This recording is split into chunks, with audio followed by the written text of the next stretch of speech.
ఉచిత IUI and IVF consultation కోసం సంప్రదించండి 29. నమస్తే రమగారు. నమస్తే జయ. రమగారు, జీవితంలో ముందుకు వెళ్ళాలి, ఇబ్బంది పడకూడదు, అంత సాఫీగా జరగాలి, వీటికి సంబంధించి ప్రత్యేకించి ఏమన్నా ఉన్నాయా రమగారు? మామూలుగా సాధారణంగా మనకి ఎట్లా చెప్పుకుంటాం, రామాయణం ఆది కావ్యం, అవునండి. వాల్మీకి ఆది కవి. మానవ జీవితానికి వరబడి సీతారాములే, రాముడే మనకి అత్యద్భుతమైన, అంటే అనుసరించదగిన మానవుడు రాముడు. ఆయన తాలూకు ప్రతి విషయము మనం ఆచరణీయమే. అది మనకి ఆయన అన్నయ్యగా చాలా అద్భుతమైనవాడు, కుమారుడుగా చాలా అద్భుతమైనవాడు, భర్తగా పరమాద్భుతమైనవాడు, రాజుగా ఇప్పటికీ మనకి రామరాజ్యమే కావాలని కోరుకుంటాం. ఈ రాముని కథను రాసిన రామాయణమే మనకి ఆది కావ్యం, పరమ పవిత్రమైన గ్రంథం. అదే కదా మన మొట్టమొదటి కథ. అయితే ఈ రామాయణంలోంచి కొన్ని శ్లోకాలని మనం చదువుకోవచ్చు. దీనికి గురూపదేశం అక్కర్లేదు, పెద్దగా నియమాలు ఏం లేవు. రోజువారీ దేవుడికి పెట్టుకుని ఏదో చదువుకుంటారు కదా, దేవుడికి చదువుకునే విధానం ఇంచుమించు చాలా ఇళ్లలో ఉంటుంది. పెద్దవాళ్ళు మా ఇళ్లలో లేదండి అంటారు, మా ఇంట్లో లేదండి. లేకపోయినా కూడా ఈ రోజుల్లో ఏం చేస్తున్నారు, ఇలా 4 మంచి చాగంటి వారివని, తర్వాత సామవేదం వారివని ప్రవచనాలు విని దీపం పెట్టుకోవాలని, దేవుడికంటూ ప్రత్యేకంగా ఒక గూడు పెట్టాలని, సాయంకాలం అయ్యేసరికి కాస్త ధూపం వేయాలని అందరూ నేర్చుకుంటున్నారు. రెండోది ఏంటంటే, మనం ఉన్న ప్రస్తుత పరిస్థితుల్లో బలవత్తరమైన దైవ సహాయం కావాలని ప్రతి వాళ్ళు కోరుకుంటారు.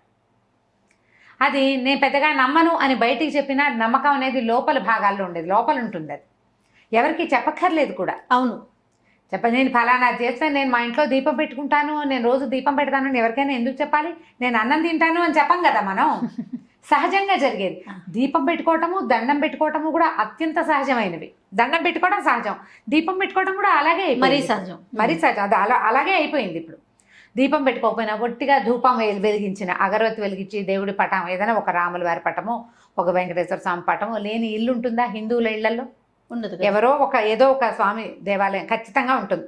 ఓ బాబా గారని, ఒక వినాయకుడని, ఓ కృష్ణుడని, ఓ రాముల వారని, ఓ నరసింహస్వామిని, ప్రతిమైన ఉంటుంది. ఖచ్చితంగా ఒక్క దేవుడి ఫోటో అయినా ఉంటుంది. ఏ శుక్రవారమో శనివారమో ఎప్పుడో ఒకప్పుడు ఓ దండం పెడతాం. ఏదైనా భయం వేసినప్పుడు దేవుడా అని దండం పెట్టుకోవడానికి కూడా ఒక ప్రతిమ కావాలి మనకి. అవును, ఇట్లా ఎంతో కొంత చేసుకునేవాళ్ళు. దేవుడి కోసం ఏదైనా చేసుకోవాలి ప్రత్యేకంగా, పిల్లల భవిష్యత్తుకి బాగుండాలి అంటే రామాయణంలో కొంచెం ఒక ప్రత్యేకమైన ఘట్టంలో సీతాదేవి చెప్పిన 4 శ్లోకాలు చాలా అనుసరణీయమైనవి, ఆచరణీయమైనవి. సులువు, కష్టం ఏమి లేదు. శ్లోకాలు కష్టం కాదు. ఇది ఏ సందర్భంలో అమ్మవారు, ఇది సీతా అమ్మవారు చెప్పారో చెప్దాం. సుందరకాండ అంటే ఎప్పుడు, ఇది సీతా అన్వేషణ అప్పుడు ఆంజనేయ స్వామి తదితరులు బయలుదేరారు సీతాదేవిని అన్వేషిస్తూ. రావణాసురుడు సీతను తీసుకెళ్ళిపోయాడు. రామలక్ష్మణులు ఇద్దరు కిష్కిందకు వచ్చి సుగ్రీవుడితో స్నేహం చేశారు. సుగ్రీవుడు వీళ్ళ సఖ్యానికి బదులుగా కొంతమంది వానరులను పంపించి సీతను వెతికిస్తానని చెప్పాడు. ఈ సీతాదేవిని వెతకడానికి బయలుదేరి 4 పక్కలకి భూమి 4 చెరగలా వెతుకుతూ ఒక సమూహం, ఆంజనేయ స్వామి, అంగదుడు, తర్వాత జాంబవంతుడు కలిసి ఉన్న సమూహం ఏమో సముద్ర తీరానికి వెళ్ళింది. అక్కడ వాళ్ళకి సంపాతి అనే ఒక గద్ద వల్ల, జటాయువు యొక్క అన్నయ్య ఆయన వల్ల సముద్ర లోపల ఉన్నటువంటి లంకలో ఒక స్త్రీని ఈయన తీసుకెళ్ళాడని తెలుసుకున్నారు. అక్కడి నుంచి ఏం చేశాడు ఆంజనేయ స్వామి, మిగిలిన వాళ్ళంతా మేము ఇది దూకగలము, దాటగలము అని ఒక్కొక్కళ్ళు చెప్తున్నారు. మేము ఇంత దూరం వెళ్ళగలం, సముద్రాన్ని దాటగలం ఒక గంతులో అంటే. ఆంజనేయ స్వామి నిశ్శబ్దంగా కూర్చుంటే ఈయన జాంబవంతుడు ఏం చెప్పాడంటే, మనందరికంటే కూడా ఎక్కువ శక్తిశాలి ఆంజనేయుడు, నువ్వు వెళ్ళగలవు అని. ఈయనకి ఈ కిష్కింద కాండలోనే ఇదంతా ఉంటుంది. సుందరకాండ స్టార్టింగ్ ఏంటంటే, ఆంజనేయ స్వామి తన శక్తిని జ్ఞాపకం చేసుకుని ఇక్కడి నుంచి ఎగిరి లంకానగర ప్రవేశం చేయటం. పూర్తిగా ఆంజనేయ స్వామి యొక్క తెలివితేటలు, ఆయన గొప్ప, ఆయన శక్తియుక్తులు, ఆయన యొక్క ఎంత ప్రభావాతిశయాలు కలిగిన వాడు, అవన్నీ కూడా మనకు సుందరకాండలో కనపడతాయి. ఈయన అక్కడికి వెళ్ళాడు, సముద్ర లంఘనం చేశాడు, లంకిడిని పడగొట్టాడు. అశోకవనంలో సీతాదేవిని చూసి ఇప్పుడు రాజును చూడాలి, ఈ లంకకి రాజు ఎవడో అతన్ని కలుసుకోవడం కోసం అశోకవనాన్ని ధ్వంసం చేసేసాడు. వాళ్ళు పట్టుకున్నారు. వచ్చిన వాళ్ళని కొంతమందిని సంహరించేశాడు. అక్షకుమారిని సంహరించి బ్రహ్మాస్త్రానికి కట్టుబడి, అది కూడా కేవలం బ్రహ్మయందు గౌరవం వల్ల, అంతేగాని బ్రహ్మాస్త్రాన్ని కూడా ఆయన కట్టుబడ్డు. ఆయన ప్రధాన లక్ష్యం ఏంటి? రాజును చూడాలి. బ్రహ్మాస్త్రానికి తల ఒగ్గి వెళ్ళాడు. వెళ్ళిన తర్వాత ఇది చెప్పాడు, మీరు సీతాదేవిని మాకు ఇచ్చేసేయి అని. రావణాసురుడు ఒప్పుకోవాలి, చంపేయమన్నాడు. అయితే దూతోనవత్స్య అని చెప్పాడు విభీషణ్. దూతను చంపకూడదు అంటే నిజం, చంపకూడదు. అయితే ఇది వచ్చిన దూత మానవుడు కాదు, వానరం. వానరానికి ప్రధానమైనది ఏమిటి? తోక. తోక. ఆ వాలానికి నిప్పెంటించండి, దీని రోగం కుదురుతుంది అన్నాడు ఆయన. ఈ వచ్చిన ఆంజనేయుణ్ణి ఒకడు సముద్రం మొత్తాన్ని లంఘించి 100 యోజనాలు దాటగలిగిన వానరం సామాన్యమైనది కాదన్న ఇంగితం పడలేదు రావణాసురుడు. వ్యామోహం అలాంటిది. వ్యామోహం, తన శక్తి మీద ఆయనకున్న అపారమైన విశ్వాసం, నమ్మకం, దాంతో తోకకి నిప్పంటించారు. ఈయన ఏం చేశాడు? తన తోకకి నిప్పంటితే ఊరుకోకుండా లంకకి నిప్పంటించాడు. ఎప్పుడైతే ఈ వచ్చిన కోతికి, అశోకనవనాన్ని పాడు చేసిన కోతికి తోకకి నిప్పంటించారని తెలిసిందో సీతాదేవి వెంటనే అగ్నిదేవుణ్ణి ప్రార్థించింది. ఇది ఎక్కడుందంటే సుందరకాండలో 53వ సర్గలో ఉంది. 28, 29, 30, 31 4 శ్లోకాలు. ఈవిడ ప్రార్థించింది అగ్నిదేవుణ్ణి. ఇది పిల్లలకి ఎట్లా కనెక్ట్ చేస్తారు అంటారు ప్రశ్న. ఇప్పుడు ఆవిడ అగ్నిదేవుడిని ఏమని ప్రార్థించిందంటే, ఆంజనేయుడు పట్ల చల్లగా ఉండు అని. అగ్ని దాహకత్వమే అతని లక్షణం, కాల్చటం ఆయన గుణం. అవునండి. ఒక వానరము తోక, దాని నిండా వెంట్రుకలుంటాయి. వీళ్ళేమో నూనెలో ముంచిన బట్టలను చుట్టారు. కాల్చకుండా ఉంటుందా? ఉండదు. అంత ప్రచండంగా కాల్చవలసిన అగ్నిని నా యొక్క పాతివ్రత్యం వల్ల నేను ఎలాంటి దాన్నో, నా గొప్ప, నా భర్త, నేను, మా లక్షణాలు, నన్ను కాపాడడానికి వచ్చినవాడు, నన్ను కాపాడాలని కంకణం కట్టుకున్న సుగ్రీవుడున్నాడు, ఇదంతా నిజమైతే నువ్వు అతనికి చల్లగా ఉండాలి అని చెప్పింది. రాముడి గురించి చెప్తుంది. యద్యస్తి పతి శుశ్రూష యద్యస్తి చరితం తపః యది చాస్యేకపత్నీత్వం శీతో భవ హనుమత అని. సీత కాదు, సీత మెలికశ. యద్యస్తి పతి శుశ్రూష, నేను నా భర్తకి శుశ్రూష చేసి ఉంటే, యద్యస్తి చరితం తపః, నేను చేసిన తపస్సు ఏదైనా ఉంటే, యది చాస్తి ఏకపత్నీత్వం, నా భర్త ఏకపత్ని వ్రతుడైతే, సీతోభవ హనుమత, ఆంజనేయుడికి చల్లగా ఉండు అని. ఎట్లాంటిది? రాముడి క్యారెక్టర్, సీతాదేవి క్యారెక్టర్. భగవంతుడు భగవతి, దేవుడు దేవి, వాళ్ళ యొక్క గొప్పతనమే ఇందులో ఉంది. ఆవిడ అడిగింది, ఇట్లా చెప్పిందనమాట. తర్వాత ఎదికించిదనుక్రోశస్తస్య మయ్యస్తి ధీమత ఎదివా భాగ్యశేషో మే సీతోభవ హనుమత. ఎదిగంటే నా పట్ల నా భర్తకి బాధ ఉంటే, నా మీద అనుక్రోశం, అయ్యో నేను ఇలా తప్పిపోయాను, నేను నన్ను ఎవరో తీసుకుపోయారన్న దుఃఖం నా భర్తకుంటే, ఆయనకు ఉందా లేదా? ఎంత బాధపడుతున్నాడు సీతాదేవి కోసం. వాడి మహా నరకం అనుభవించాడు రాముడు ఆమె లేకపోవటం వల్ల. ఎదివా భాగ్యశేషం, నా గనక కొంచెమైనా అదృష్టం ఉంటే ఇతనికి చల్లగా అవ్వాలి నువ్వు. బా, ఆవిడ అదృష్టం ఏమిటి? ఆంజనేయ స్వామి రావడం. ఏడాది సమయం ఇస్తే ఏడాది లోపలే ఆమెను వెతుకుతూ ఒకడు రావటం, ఆ వచ్చిన వాడు ఈమె ఇక్కడ ఉందని వెళ్ళి వెనక్కి వెళ్ళి చెప్పడం, వాళ్ళంతా వచ్చి ఈమెను రక్షించడం, సంవత్సర కాలంలోనే ఆవిడ అదృష్టమే అది. ఆవిడ ఏడాది టైం పెట్టింది.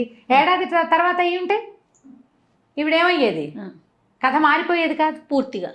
ఎది మాం వృత్త సంపన్నాం తత్సమాగమలాలసాం సవిజానాతి ధర్మాత్మ శీతోభవ హనుమత. ఇప్పుడు నేను ఎలా ఉన్నానంటే, భర్తని కలుసుకోవాలన్న ఇదే ఉంది నా మనసులో. అది ఉన్నట్లయితే, నాకు నా భర్తని ఎంత కోరుకుంటున్నానో నా భర్తకి తెలిసినట్లయితే, నువ్వు ఆంజనేయుడికి చల్లగా ఉండు, సీతోభవ హనుమత, ఆంజనేయుడికి చల్లబడు. ఇప్పుడు రాముల వారికి సీతాదేవి మీద ఎంత ప్రీతి, ఎంత ప్రగాఢమైన అనురాగం ఉన్నాయో సీతాదేవికి అంతే లెవెల్లో ఉంది. అందుకని ఆవిడ అక్కడ రాజ్యశోభని వదిలిపెట్టేసి రాజ్యంలో ఉండకుండా, ఈవిడ నీకేం అభ్యంతరం లేదు నువ్వు ఉండమన్నారు, అయినా సరే నేను ఆయనతో పాటు వనవాసానికి వచ్చేసింది. ఆయన్నే వెళ్ళమన్నారు, ఈవిడ్ని వెళ్ళమని అనలా. అవును, భర్తను వదిలిపెట్టలేక వచ్చేసింది. వాళ్ళిద్దరికి ఎంత పరస్పరమైన అనురాగం ఉంది. ఈ దేవీ దేవతలకు ఉన్న పరస్పరమైన అనురాగం ఒక భార్యాభర్తల మధ్య ఉన్న ప్రగాఢమైన అనురాగానికి గుర్తు అనమాట, ప్రతీక. దాని ప్రతీక అదే చెప్తుంది. తర్వాత ఎదిమాం తారయే దార్య సుగ్రీవ సత్యసంగర తస్మాత్ దుఃఖాంబు సంరోధాత్ శీతోభవ హనుమత.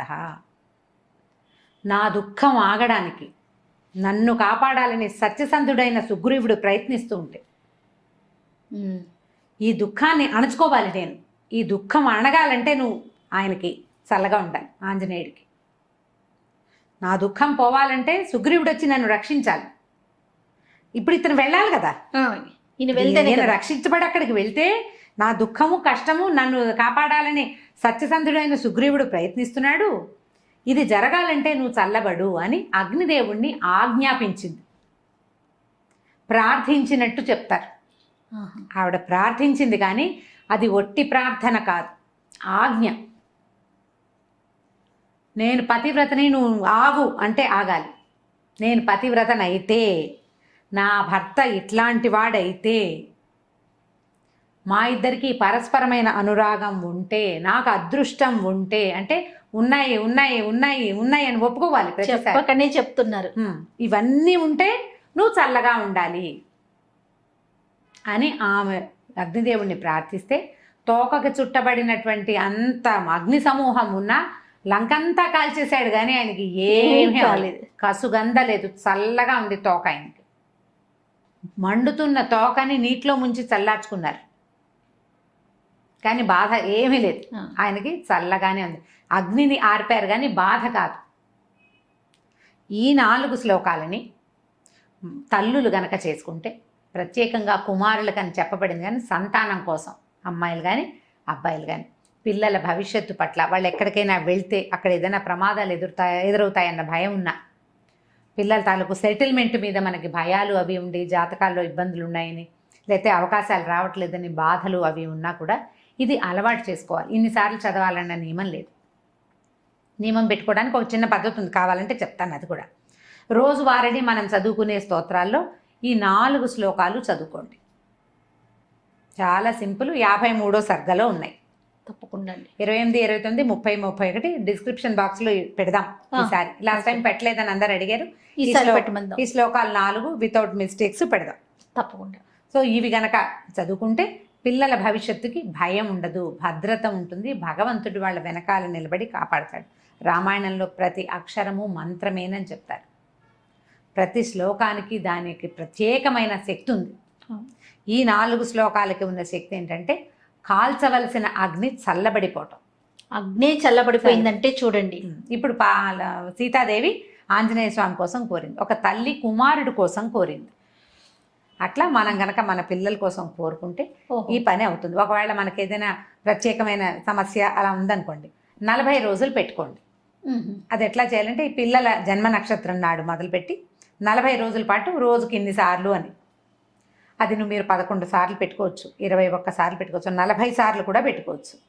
ఈ 40 రోజులు అయిన తర్వాత ఎక్కడైనా ఒక ఆంజనేయ స్వామి దేవాలయంలో పానకం చేయించటము, ఏ వడమాల వేయించటము, ఆకుపూజ చేయించటము, అట్లా ఏదైనా చేసుకోవచ్చు. నిత్యము ఇట్లా 40 సార్లు అట్లా ఎక్కువ సార్లు చేస్తున్నారనుకోండి, ఓ చిన్న గ్లాసు బల్ల పానకాన్ని నివేదనగా పెట్టండి ఆంజనేయ స్వామికి. చాలా ఫలితం లభిస్తుంది. వీటితో పాటుగా శ్రీరామనామాలు చదువుకోండి.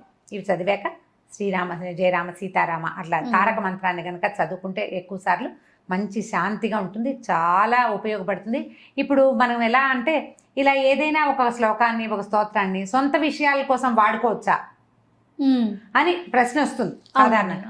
తప్పకుండా వాడుకోవచ్చండి. మహర్షులు మనకు అందించింది మన జీవితాలు బాగుపడటం కోసమే. ఇప్పుడు దుర్మార్గుడైన కుమారుని కాపాడాలని అలాంటి భావాలతో ఉన్నా కూడా పిల్లలకి సజావైన ప్రవర్తన. కరెక్ట్ రమ్మగారు. వాడు దుర్మార్గుడు, వాడు ఏదో చెడ్డ పని చేశాడు, వాడు రక్షించబడాలి, వాడు జైలు అయిపోకూడదు, ఏదో అందరూ దొరికిపోకూడదు అని భావించి మీరు చదువుకుంటున్నారు అనుకోండి. అది కూడా తల్లుల ఇంటెన్షన్ ఏంటి, నా పిల్లాడు బాగుండాలని. బాగుపడతారు పిల్లలు. దుష్ప్రవర్తన ఉన్న పిల్లల కోసం కూడా ఇది తల్లులు గనక చేస్తే వాళ్ళ ప్రవర్తనలో కూడా మార్పులు వస్తే చాలా ఉపయోగపడుతుంది. మనకి పూర్వం నుంచి పెద్దవాళ్ళు చెప్తున్నదే. రామాయణ అంతర్గత శ్లోకాలు ఇట్లా చాలా చోట్ల మనకు చెప్పబడతాయి. ఇది ఎక్సలెంట్గా పిల్లలకి సహాయకారిగా ఉంటుంది, తల్లులకి మనోధైర్యాన్ని ఇస్తుంది. ఆలోచించి చేసుకోండి నిదానంగా. చాలా అద్భుతమైన విషయం చెప్పారు రమ్మగారు. నమస్తే. నమస్తే.